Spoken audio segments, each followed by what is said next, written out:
Regresamos, amigos. Estamos aquí como parte del programa con una gran persona, un analista político. Él también es escritor, conferencista internacional, coach. Es Carlos Jaico, quien viene a acompañarnos para poder conversar sobre la realidad política. Bienvenido, Carlos. Buenas tardes, Julio. Un gusto estar aquí en tu programa. Gracias también, porque de verdad que cuando vienes nos comentas unas cosas muy, muy interesantes y quería conversar contigo cómo va el tema de Odebrecht, cómo va este avance. ¿Está mejorando? Realmente hay personas que tenían muchas dudas respecto al convenio que se hizo. ¿Tú piensas que valió la pena? ¿Se está logrando información? Bueno, lo que se está obteniendo con este acuerdo es confirmar lo que ya se sabía por otras fuentes. Aunque aumentó el monto, ¿no? De 20 a 40. Exactamente, incluso 45. A veces están buscando otros 25 millones que no se sabe de dónde se los puso o los pusieron. Barata, ¿no? Cuando mencionó sus 20 millones. Exacto, ¿no? La gente se quedó sorprendida porque todos pensaban que era 20, pero ahora están en 45, ¿no? Entonces, bueno, toda esa información, por ejemplo, es importante porque viene a corroborar ya lo que se sabía. ¿Ya? Y para un juicio se necesita precisamente este tipo de información, no únicamente sobre lo que se podría decir. No sondeos, sino ya pruebas concretas. Exactamente. ¿No? Testimonios, documentos. Testimonios, documentos. Y como ellos han abierto ahora, por ejemplo, sus sistemas informáticos Drowsys y MyWebDay, eso también va a permitir pues confirmar todos los pagos que se han hecho. Escuché como que en realidad no se iba a tener acceso directo a la red, a la intranet, realmente a ese tipo de documentos. ¿Se va a dar? Hay mucha gente que está cuestionando también eso. Ellos deben abrir toda la información, porque no solamente basta con decirlo, ellos tienen que probarlo. Y en el caso particular, por ejemplo, de Alejandro Toledo, lo que la justicia americana está pidiendo es la ruta del dinero. Cómo esa coima llegó a los bolsillos o a las cuentas de Maiman y de ahí a Toledo, ¿no? ¿A través de qué mecanismos? ¿La justicia de Estados Unidos está pidiendo eso? Sí, porque es un elemento esencial para la extradición. Para que se pruebe la extradición y puedan ellos, pues, enviarlo, ¿no? Devolverlo al país, se necesita saber exactamente de dónde salió el dinero, a qué cuentas fue y cómo llegó eso al final, como destinatario final, a Alejandro Toledo. Y eso es lo que ahora ya se sabe, por ejemplo, porque de esos 26 millones que llegaron a la cuenta de Maiman, Maiman abrió 2 cuentas offshore en Costa Rica y de ahí se fundó Ecoteva, de la cual pues era Eva Fernenburg, claro, su suegra, ¿no? Exactamente. Su suegra, que no final, tenía realmente cómo justificar tantos ingresos. No tenía de dónde justificar. Finalmente dijeron que Maiman le había dado, ¿no? O sea, sí. ¿De dónde es? Que era un préstamo. Un préstamo, ¿no? Es que la vio necesitada y dijo, no, pues hay que ayudarla. ¿No? Claro, pero precisamente ahí ya se cierra el círculo porque al final todas las propiedades que ha comprado en el Perú, la casa de Camacho, Punta Sal, los edificios que tenía aquí, pues han sido con ese dinero precisamente que venía de Ecoteva. Entonces ya con eso el círculo está cerrado.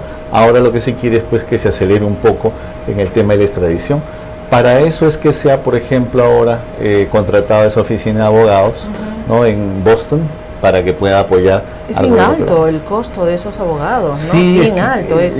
Y incluso el abogado defensor de Toledo dice pues que está mal hecho el expediente y que va a ser muy difícil, casi imposible que lo lleguen a traer a Toledo. ¿Qué opinas de eso? Bueno, yo pienso que no, porque mire, hay que saber que quien hace el pedido de extradición no es el gobierno peruano. El gobierno peruano solamente da las pruebas, pero quien hace el pedido de extradición es, digamos, la Fiscalía norteamericana, ¿no? Eso es lo que debemos decir.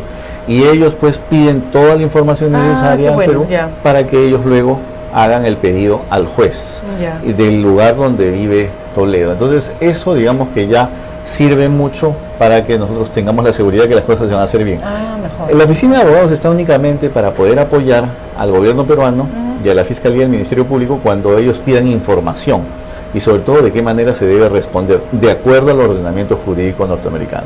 Ok. Entonces es mejor. Sí, no va a ser todo el proceso que van a acompañar, porque ese sería... Claro, no. Y, por ejemplo, esta oficina de abogados ha ayudado mucho a Panamá, por ejemplo, a extraditar a Martinelli, ¿no? Que fue expresidente panameño y que estaba refugiado allá en Estados Unidos. Claro. Esta oficina de abogados... también, o sea, tiene ese precedente. Sí, ya tienen experiencia en casos de extradición. Ok. Entonces, bueno, con eso entonces ya tendríamos por ese lado, por el lado de expresidente Toledo, más o menos avances, ¿no? Sí. Lo veo un poco remoto todavía, pero bueno. Va a tomar su tiempo porque evidentemente ellos se van a defender con uñas y dientes, es normal, es el debido proceso, pero creo yo que eso está bien encaminado. Ahora, por ejemplo, con el tema del juez Inostroza, allá en España también estamos en ese proceso.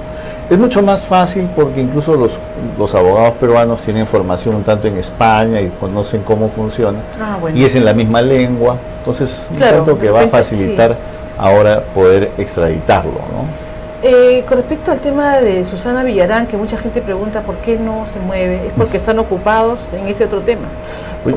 Creo que porque hay pruebas ahora, bueno, también con el tema de Lourdes, exacto, y esa pregunta viene después. ¿Cómo es que si han recibido fondos y se dice que como es época de campaña no es un delito, al final va a quedar como que no es delito, como que es una falta? Difícil, ¿no? Bueno, porque son montos ni siquiera son pequeños. Mi opinión jurídica es de que aquí sí hay lavado de activos. Lo que pasa es que acá se confunde el tema del aporte de campaña con el lavado de activos. No hay que mezclar las cosas. Por un lado hay lavado de activos, claro, y por otro lado que ellos lo hayan utilizado para la campaña, para comprarse una casa, como los que muchos lo han hecho también, ¿no? Claro, ejemplo, que no llegaron a hacer la campaña sino para lo suyo también. Exacto, entonces esa ya es otra cosa. El lavado de activos no distingue en qué se utilizó luego. Puede ser campaña electoral, compra de casa, compra de chocolates, lo que gusten. Porque eso si dicen que no, la gente, sobre todo los políticos, ahora yo me pregunto por qué responden así, porque cuando era el caso de Keiko, sí, era lavado de activos, y claro, ahora dicen no es lavado de activos. Entonces, ¿qué cambió para que ya deje de ser lavado de activos y se convierta en una falta, ¿no? ¿Qué sucedió? Simplemente porque Keiko Fujimori está en prisión preventiva, es ahora por eso que ha cambiado, y todo el mundo, y como todos están casi implicados, todos dicen, pues no, es una falta administrativa, es lo que me espera, nada más. Claro, un poco no, pero precisamente el tema del lavado de activos tiene que ver con la proveniencia de los fondos, claro, ¿no? Claro. Y esto viene, fondo ilícito. Exacto, esto viene de la caja 2 de la Oficina de Operaciones Estructuradas de Odebrecht. Era estrictamente para hacer este tipo de sobornos, no había otra, exacto, otra utilidad. Y además, ¿para qué una empresa de ese tamaño estaría pues prácticamente dispuesta apostando a dar millones, ¿no? Sí, y de manera escondida y en maletines, ¿no? O sea, porque miren, que se haga de manera bancarizada, perfecto, pero acá con maletines, escondiéndose, buscando siempre... Para no dejar huella, pues. Exacto. Todo era para no dejar huella. Entonces hay ahí pues evidentemente un indicio más que razonable de que es lavado de activos, ¿no? Sí, pues. Entonces hay gente que debe estar asustada y bastante, ¿no? No, sí, acá en el Perú hay muchos, y ahora precisamente, por ejemplo, con estos empresarios, porque no hay que ver nada más los políticos. El club de la construcción, claro, y que siguen ganando licitaciones. Lo que preocupa es eso también, Carlos. Como una empresa que ha hecho tanto daño al país, porque hay obras que ni siquiera están terminadas, sobrevaluadas, ¿no? Aparte de la COIM y todo, sobrevaluadas, mal terminadas o no terminadas, porque hay muchas paralizadas, además. Exacto. Por ejemplo, lo que es el tramo 2 y 3 de la Interoceánica Sur, ¿no? Es un proyecto que estaba en alrededor de 1.200 millones y terminó en 7.000. 7.000, escándalo, amigo. O sea, 1.200, 7.000, casi tres veces, no casi 4 veces ya. Que haya habido coima en estos y no en este, sería bastante raro.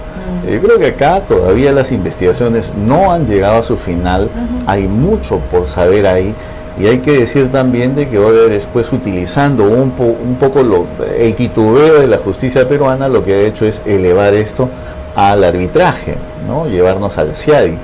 Yo creo que y eso de ahí que nos están ya a punto de formalizar la denuncia finalmente, que dicen que no, que sí, yo creo que ya está, pues si está todo ya estructurado para eso, ¿no? Claro. Además que hay una cláusula, anticorrupción, además. Exacto, ¿no? Precisamente, aquí hay dos temas. El primero es de que se sabe o se va a saber que en este proyecto también ha habido corrupción, porque esto de las adendas, o sea... Claro, las adendas ya era como que todo el mundo sabía, ¿no? Exacto, en todo proyecto se paga, en primer lugar, para tener la licitación, y luego para las adendas también, ¿no? Entonces, y perdón, lo principal de estas características es que comenzaba con un precio bajo. Sí. Bajo, más bajo que todo. Obviamente ganaban, ¿no? Y tú decías, qué bien, ha ganado, pero después, oye, no, terminaba en muchísimo más que el que cobraba más de todo. O sea, por ejemplo, y es muy justo lo que dices, porque ya el aumento de más de 10%, por ejemplo, del precio inicial, claro, ya hubiese llevado a que se rompa el contrato. Por supuesto. Claro, porque eso es prácticamente mala fe, ¿no? O sea, te digo que cuesta 5 y luego te digo que cuesta 50. ¿Dónde? ¿En qué sitio? O sea, cuando tú compras algo en el mercado también, ¿no? Claro. Oferta, rebaja, te dicen 2 por 1, entonces ya vas a pagar la mitad, y de pronto dices pagas el triple, ¿qué pasó? Exacto. Inmediatamente reclamas, ¿no? Ese es totalmente mala fe. Claro. Y es ahí donde el gobierno peruano debe incidir, porque no solamente ha habido de seguro coima al inicio para tener esa licitación, sino que también cada vez que se ha hecho pues adendas, ¿no? Y también hay un tema ahí. Escuché a un procurador, me parece que decía que no solamente se debería ver el tema de la indemnización, sino también el recuperar lo que estaba sobrevaluado. ¿Es posible esto dentro de este acuerdo? ¿O ya no? ¿O se perdió esa opción? No, se puede. Todo depende cómo el Perú de verdad juegue las cartas que tiene a disposición en la justicia tanto nacional como internacional. Por ejemplo, en todo lo que es arbitraje, el Perú inmediatamente ya debe pues presentar la cláusula anticorrupción, eso es lo primero. Sí. Y segundo, por favor, atentos porque es urgente, si no nos van a ganar. Y hemos perdido cuántos casos, no todos, porque además que los que veían los arbitrajes ellos eran los que le daban. Sí. Pero es que es verdad. Entonces, lo segundo es que ya el Perú eleve también una excepción para que los árbitros no entren en ningún tipo de discusión porque todavía hay una sospecha de corrupción al inicio. Sí. Entonces, es aquí importante. ¿Por qué? Porque, como bien lo indicas, pues acá el Perú es el campeón de perder arbitrajes. Perder arbitrajes, es verdad, el Perú es campeón. Casi nos escapamos de los poquitos que salían, pero casi todos. Exacto. Pero prácticamente eso está hecho para que sea así, ¿no? Exacto. El mecanismo está hecho así de que las empresas corruptas siempre reciben dinero y desde el momento en que por ahí, por una coma o una letra de más, están quejándose y dicen, pues aquí hay una controversia, lo vamos a elevar a la inmediatamente lo elevan y no hizo, claro, no puede y qué ser. Casualidad que el Estado peruano tiene tan malos abogados que nunca gana, ¿no? O sea, eso ha sido muy lamentable, ¿no? Y yo pienso que también debería decirse e indicarse de una vez y tomar las medidas al respecto, porque hemos estado en manos de gente que se le pagaba para defender los intereses del país y aparecía con otro tipo de intereses, ¿no? Y esto evidentemente es grave porque es grave de dos maneras. Lo primero es que ahí el Perú está perdiendo millones, cada vez está perdiendo millones, es dinero de todos los peruanos que se va ahí. Y segundo es que son obras de infraestructura que nunca están terminadas. No están terminadas. Y además, el Perú es un museo de obras lo más lamentable ahora se está viendo con el tema de las inundaciones, ¿no? Claro. De los desastres naturales, la gente está muriendo, o sea, ya no ni siquiera son pérdidas materiales que son terribles, porque hay gente que ha perdido toda su cosecha de cebollas, o sea, todo su futuro, ¿no? Incluso las vacas, o sea, tú ves ahí y dices, ¿qué pasó? ¿No? Exacto, terrible, lamentable. Es eso el gran problema que tenemos en nuestro país. Y pues aquí ya la corrupción, como ha penetrado prácticamente transversalmente a la clase política, yo creo que ya es tiempo que pues se vea, y es algo que algunas voces se están levantando, se vea la corrupción de funcionarios como por ejemplo traición a la patria. Yo sería traición a la patria total, o sea, la patria, ¿qué pasó? Hay que defenderla no solamente con el arma, sino también con la convicción de hacer valer nuestros derechos, y más la gente de derecho, ¿no? O sea, exacto, porque para eso, el funcionario tiene precisamente esa función pública, la cual nos representa a todos y vela por los intereses de todos los peruanos. Desde el momento en que él está llevando esos fondos a otro tipo de actividades, principalmente corrupción, principalmente pues está traicionando la confianza que se le puso en él. Muy bien, eso creo que es impresionante y tenemos que trabajar todos. ¿Qué alternativa ves tú frente a esto, Carlos? La gente tiene que manifestarse más, tiene que haber mayor presión, dejar trabajar a los fiscales. ¿Tú qué opinas? ¿Qué debemos hacer? Yo pienso que acá lo primero es la posición ciudadana, y la posición ciudadana debe ser de total rechazo de estas actividades, de verdad, porque acá parece que la moral lo hicimos un poco de chicle. Sí, muy elástico, ¿no? Hay gente que me dice de fuera, los peruanos se dejan, pero de tal manera, todo lo admiten, todo lo absorben. Sí, y lo peor es que quienes robaron salen en la televisión, salen en la radio. Salen al mundo y tienen un espacio gigantesco y les dan de todo. Y pontifican, ¿no? O sea, poco más hay que agradecerles. Son los más, de verdad, son los principales responsables de todo esto. Entonces yo creo que ahí la conducta ciudadana debe ser rechazo total. No dejarse llevar por este tipo de testimonios. Lo segundo es evidentemente la justicia debe hacer un trabajo mucho más efectivo, y tercero evidentemente el gobierno dar los medios necesarios para que la justicia pues llegue a buen puerto, ¿no? Muchísimas gracias, Carlos. Gracias Estuvo a ti, con nosotros Yoli. Carlos Jaico. Le agradezco mucho su participación en el programa y espero que nos pueda acompañar en otro momento, como Con mucho siempre, donde gusto. da muchas luces sobre lo que nos va pasando, ¿no? Gracias, Carlos.